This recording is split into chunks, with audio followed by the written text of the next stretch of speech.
Hello students, in this video we are going to discuss about the exercise which is for lesson number 4, that is cyber law for standard 11th IT subject, arts, commerce and science students.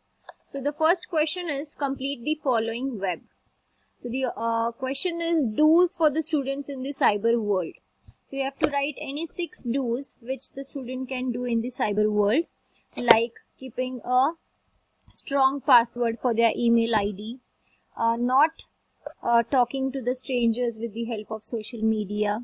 If any type of bullying is done to a particular student, that student has to tell the teacher or the parents. So such type of do's which the student has to follow. Think twice before posting any of the sensitive material like commenting, pictures, posting. Okay. Stop posting your personal photos on social media. So there are so many do's in this chapter which you can go through and you can collect any 6 points and you can write your answer accordingly. Okay, so here are the do's, where like you have total 6 to 7 do's or 8 do's which you have to write in that answer. The next question is complete the following chart. Examples of unauthorized access. Now we already know that authorized and unauthorized, the difference between it. So gaining access without the user's permission is called as unauthorized access. So you have to write the examples of it. So the example you can give like keeping an eye on someone's transaction, their credit details. Okay, keeping an eye on that. So that is also an unauthorized access.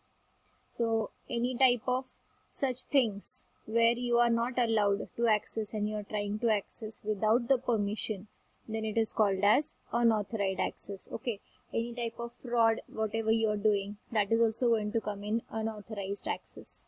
Okay, so all these things like taking the information or logging with the credentials of someone else's, taking the password and user ID of someone else and doing the login. So all these things will come under the unauthorized access and these are the examples of it. Okay.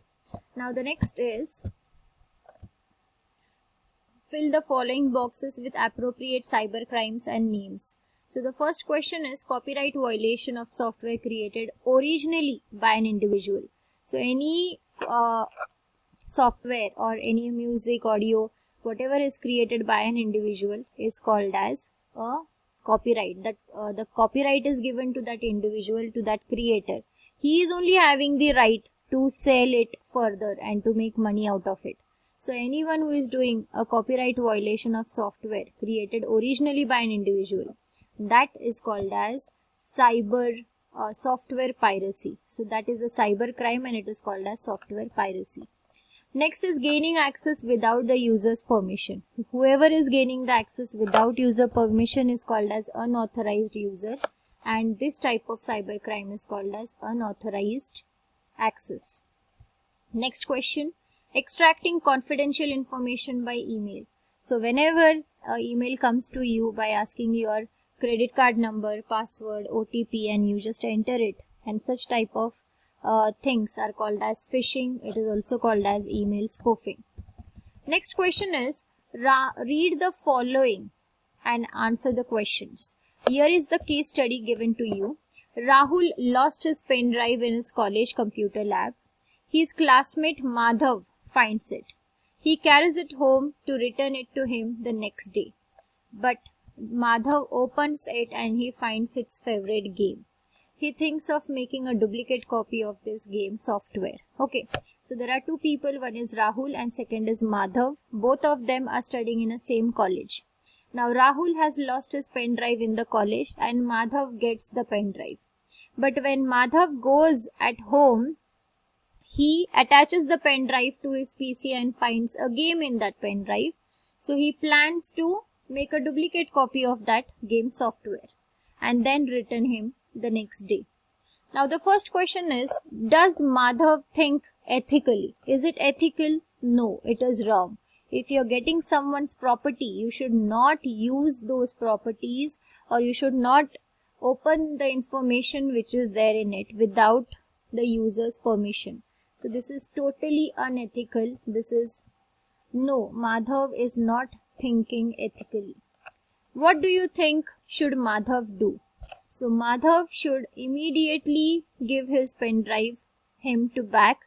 First of all, he should not access the pen drive at all. He should not see what is there in the pen drive, and he should return the pen drive to Rahul as it is without making a duplicate copy of that game software.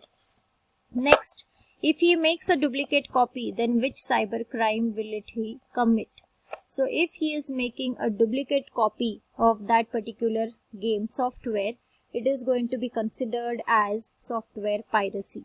So that type of crime is called as software piracy cybercrime. So here you have the questions like what care you should be take while using by the user while using the online activities. So what are the precautions you should take? So those things you have to write. What is ethics? What is moral? Good and bad things to a person is an ethics, and good and bad things or right and wrong things when a person is moving in a society is considered as moral. Okay. Again, you have to write some unauthorized access examples, and you have to explain the software piracy and hacking in this. Okay, so this is all about it. Next is observe the following picture and give your opinion about it by responding to the following question. So there are two people. First is person A and the second is person B. So person A is asking person B about the OTP. Give me your OTP, and person B is giving the OTP, means it is myself, means this person is you and this is a stranger, a person whom you don't know. Okay, you don't know him at all. Okay, so you are directly giving him the OTP. Okay, so what is the question? Is B's response correct or not? Now person B is giving the OTP to person A. Now this person A is totally a stranger to person B, and still he is giving the OTP, that is one-time password, which is used for authentication. So is it right or not? It is totally wrong. You should not give your one-time password to any person, any stranger at all. Next question. What will be the consequences of B's reply? So whatever transaction the B has done, and now if he is giving the OTP to him, so that transactions amount will be deducted from B's account and it will be accessed to the A's account. Okay, so this is the consequences that is going to happen. Which type of cyber crime does this picture depict? So this type of cyber crime is what? It is a crime of, you can say that it can be a crime of hacking, it can be a crime of phishing. You are just taking the OTP from the strangers. Okay, so this can come in unauthorized access also. So you should never give your one-time password to any of the stranger. So this is all about the exercise of lesson number 4, that is cyber law, related to 11th standard IT book for arts, commerce and science students. So thank you for watching. Do subscribe the channel.